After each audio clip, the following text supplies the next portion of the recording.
Welcome to Valley. Please. Good evening, everyone. Let me start with a few words about the recent elections held in the United States. What we saw was the strength and resilience of American democracy we saw it in action. And the American people proved once again that democracy is who we are.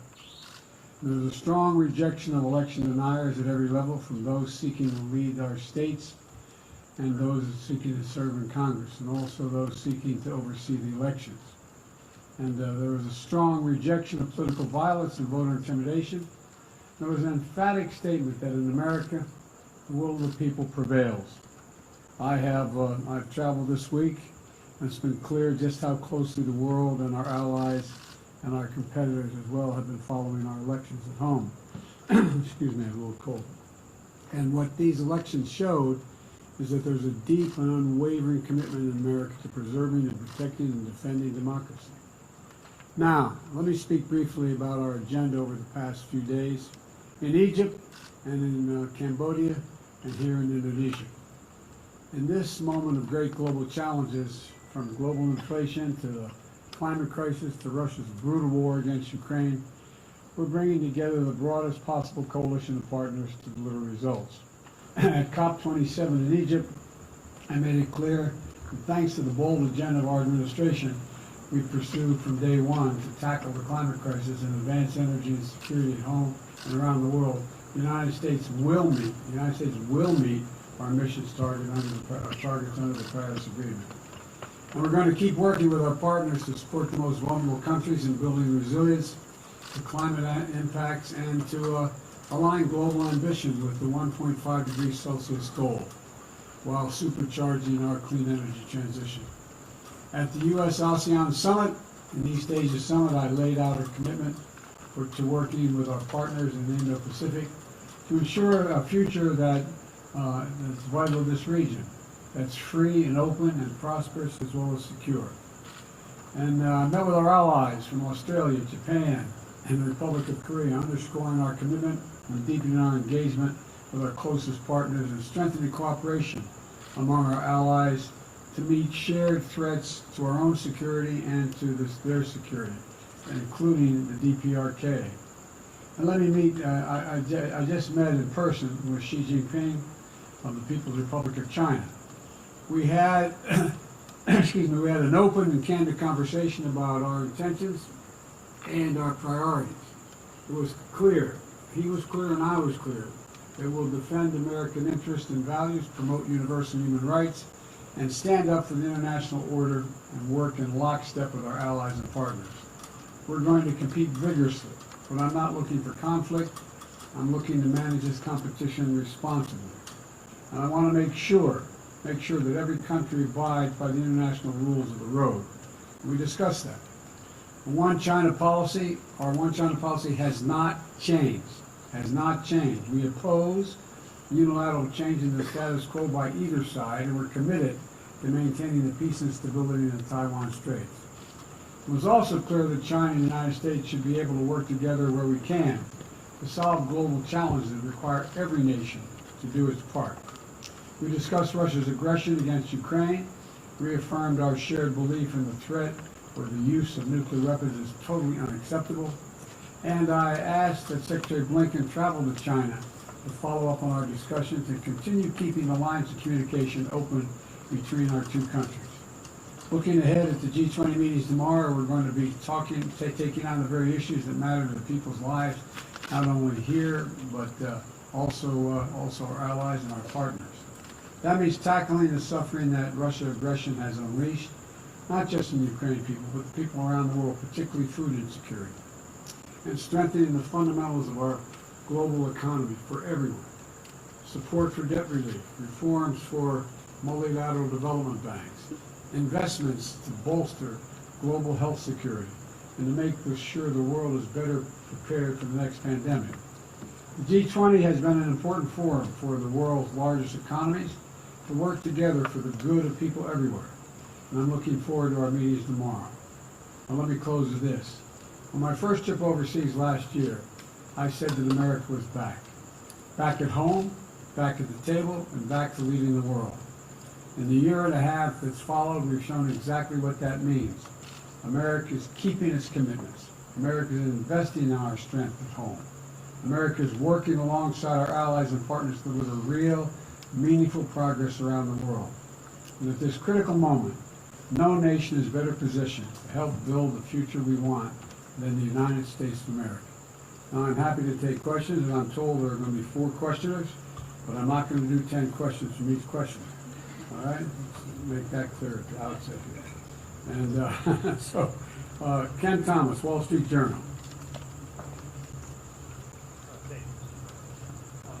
You said at the outset of this meeting that you did not want competition to turn into conflict. Based on this meeting today, do you believe a new Cold War with China can be avoided? And specifically on the issue of Taiwan, you spoke about tensions. Do you believe China is intending to invade Taiwan at some point? And what warnings did you issue to President Xi if he were to take such action? Well, to answer the first part of your question, I absolutely believe there need not be a new Cold War. I've met many times with Xi Jinping, and we were candid and clear with one another across the board. And I do not think there's any imminent attempt on the part of China to invade Taiwan. And I made it clear that our policy in Taiwan has not changed at all. It's the same exact position we've had. I made it clear that we want to see cross-strait issues peacefully resolved, and so it never has to come to that. And I'm convinced that he understood exactly what I was saying. I understood what he was saying. And look, I think the United States is better prepared than any country in the world, economically and politically, to deal with changing circumstances around the world. And I think that Xi Jinping we agreed that we would set up a set of circumstances where on issues that we had to further resolve details, we agreed that we would have our chief of staff, the appropriate cabinet members and others sit and meet with one another to discuss the details of every issue that was raised, and we raised a lot of issues.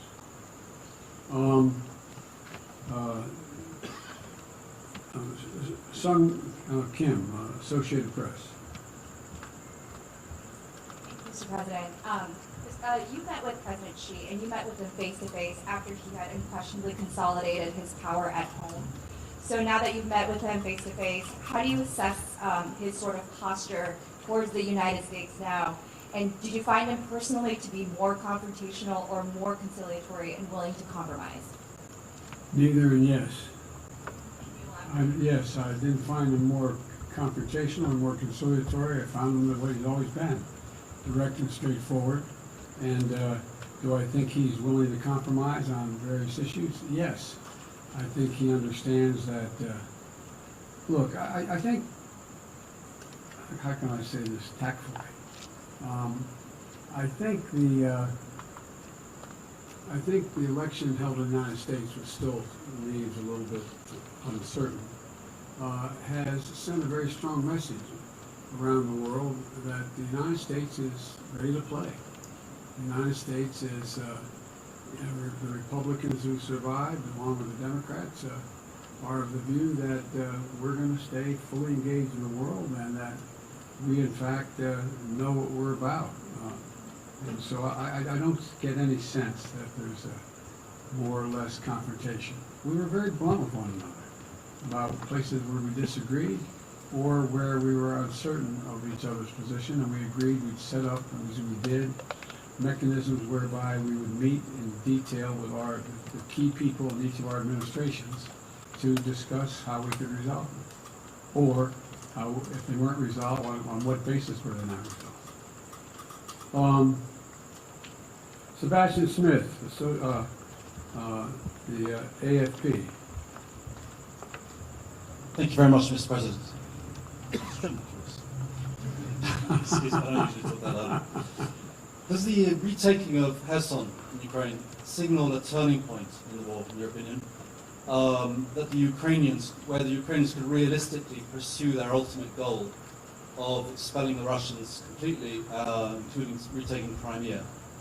If so, does the US intend to support and facilitate that goal, as we've been doing so far with their other goals? Or would you perhaps see Kherson as a different kind of inflection point, basically a good time to start negotiating now that they've got some more strength than they had a few weeks ago?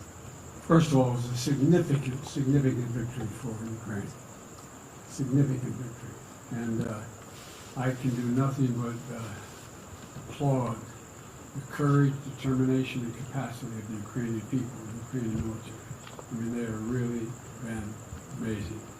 And I think it's hard to tell at this point exactly what it means in terms of, but I've been very clear that we're going to continue to provide a capability for the Ukrainian people to defend themselves, and we are not going to engage in any negotiation. There's nothing about Ukraine without Ukraine. It's a decision Ukraine has to make. I think you're going to see things slow down a bit because of the winter months and the inability to move as easily around the country. But I think it remains to be seen exactly what the outcome will be, except that I'm confident that Russia will not occupy or defend Ukraine as they intended from the beginning.